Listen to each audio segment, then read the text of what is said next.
It might surprise you to learn that the small arm of which the United States produced the greatest number during the Second World War wasn't the M1 Garand, or the Thompson submachine gun, or even the Model 1911 Colt pistol, but instead the M1 carbine.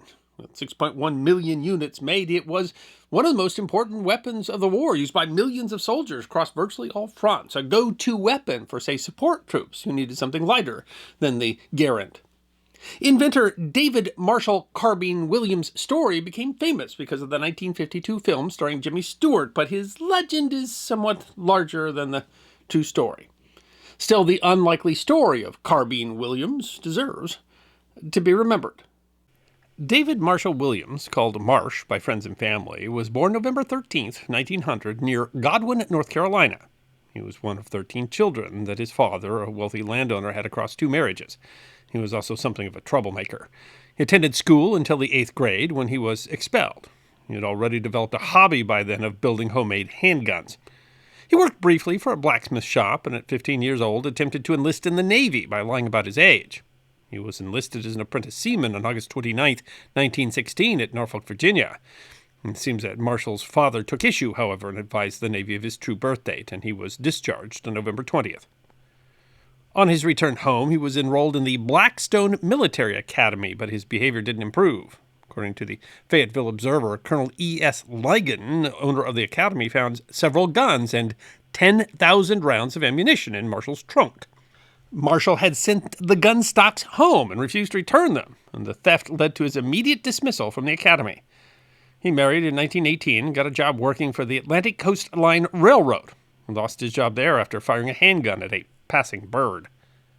Prohibition took effect in January 1920, and Williams turned to crime to make money. He began helping build and operate illegal stills in the area. And just as quickly, law enforcement began hunting down and destroying these stills. Among the officers shutting down stills was Deputy Alfred Jackson Pate, a 63-year-old who had worked with the Sheriff's Department for 20 years. On Friday, July 22nd, 1921, around 6:30 p.m., County Sheriff N.H. McGeechee, along with 5 deputies, including Pate, left town to a wooded area a half-mile from the railway station to seize a still. They drove cars and parked nearby before proceeding on foot. As they approached the still, the lawmen were spotted, and several men fled from the still unidentified. They destroyed the still, seizing a large copper pot, 30 gallons of whiskey, and 2 bolt-action rifles. They brought the pot back to the car, where they shoved it in the back seat, but it was so large they were unable to close the door, so Deputy Pate got up onto the car's sideboard, securing the pot.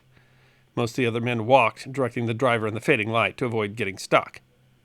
Sheriff McGeechee would describe what happened next. When we were about 100 yards from woods, going out to the road leading to Falcon, we heard a report of a rifle.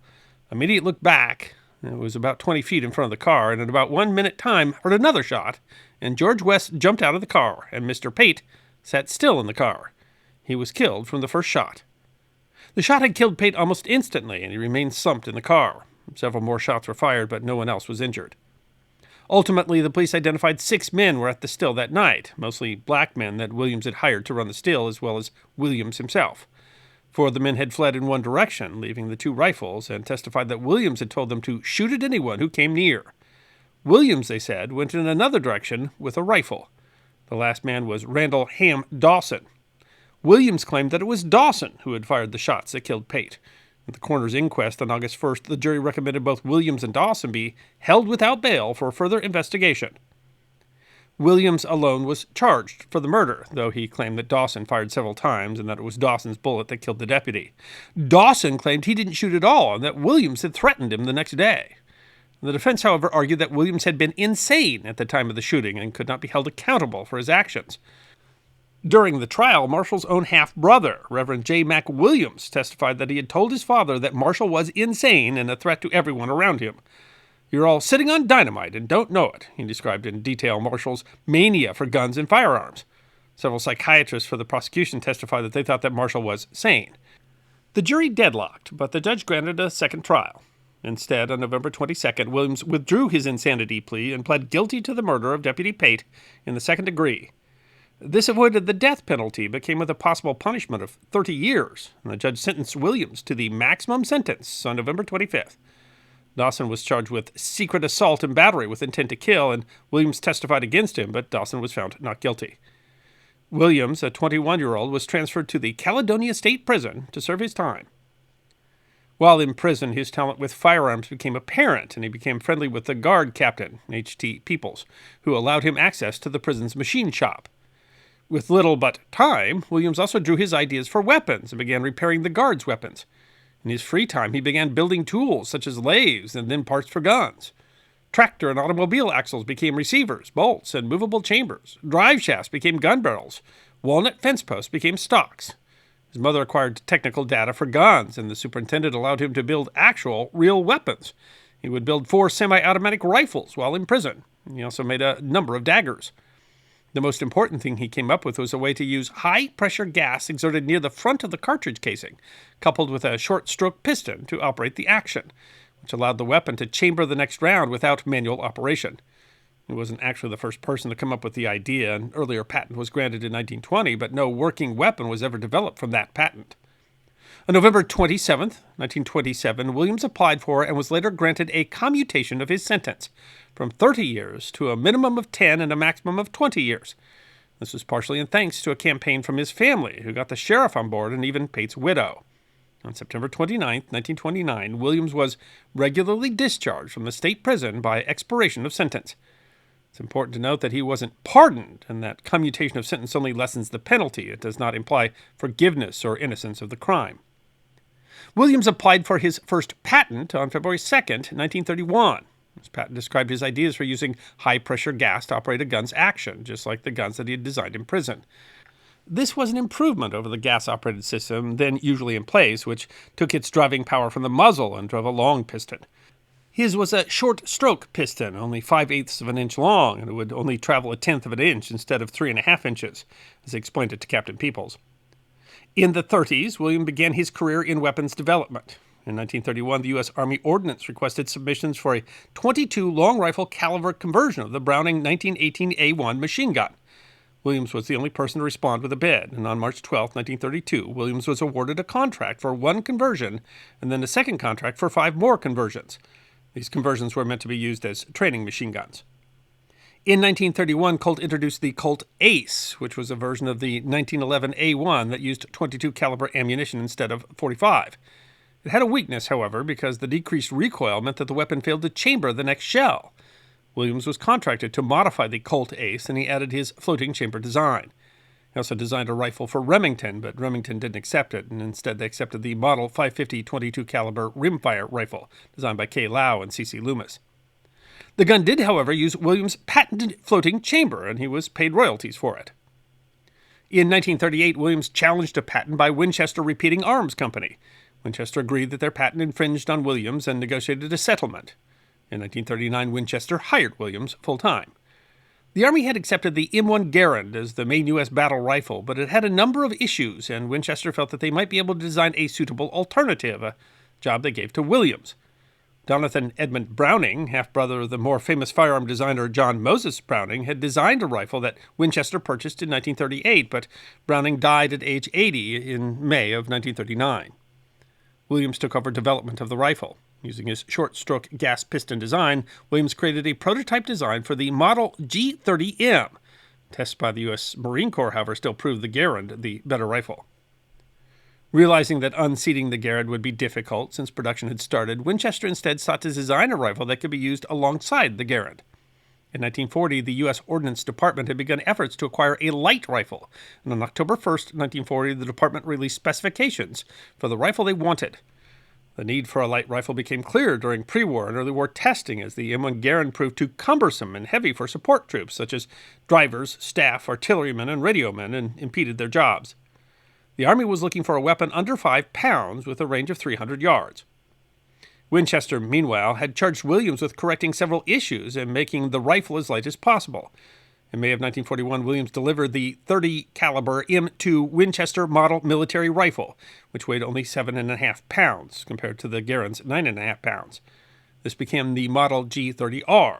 Winchester mentioned it to General Studier of the Ordnance Department, who liked the rifle well enough to demand that Winchester build a carbine.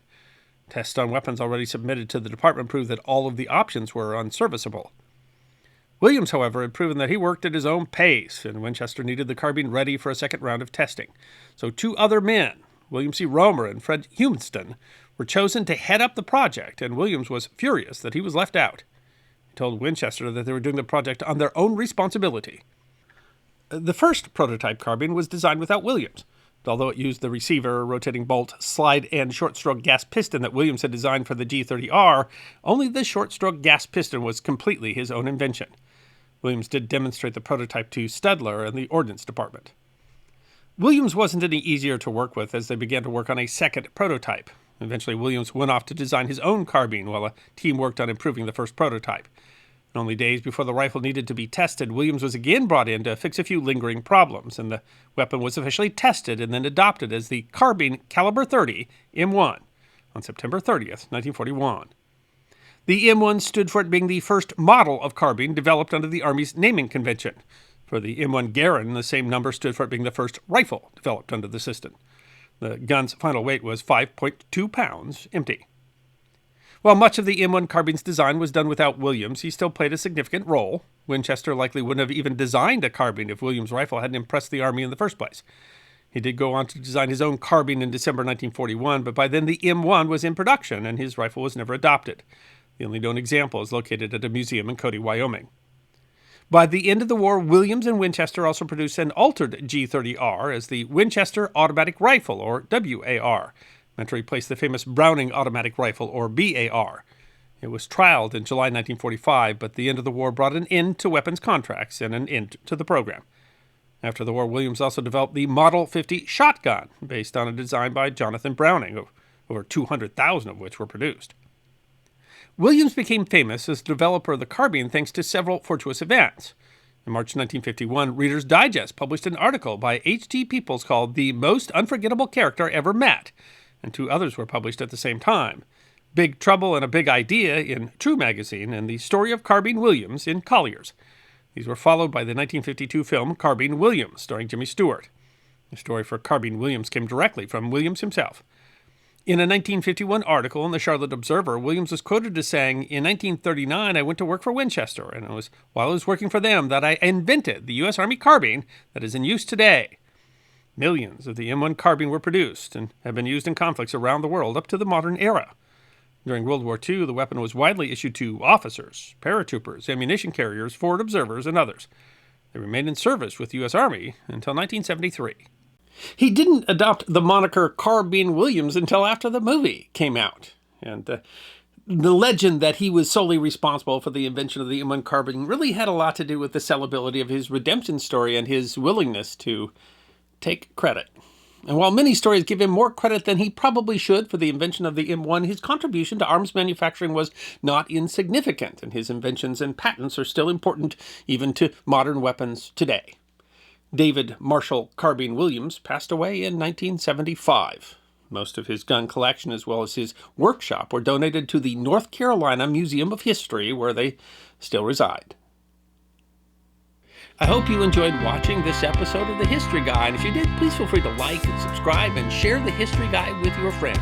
And if you also believe that history deserves to be remembered, then you can support The History Guy as a member on YouTube, a supporter on our community at Locals, or as a patron on Patreon. You can also check out our great merchandise shop or book a special message from The History Guy on Cameo.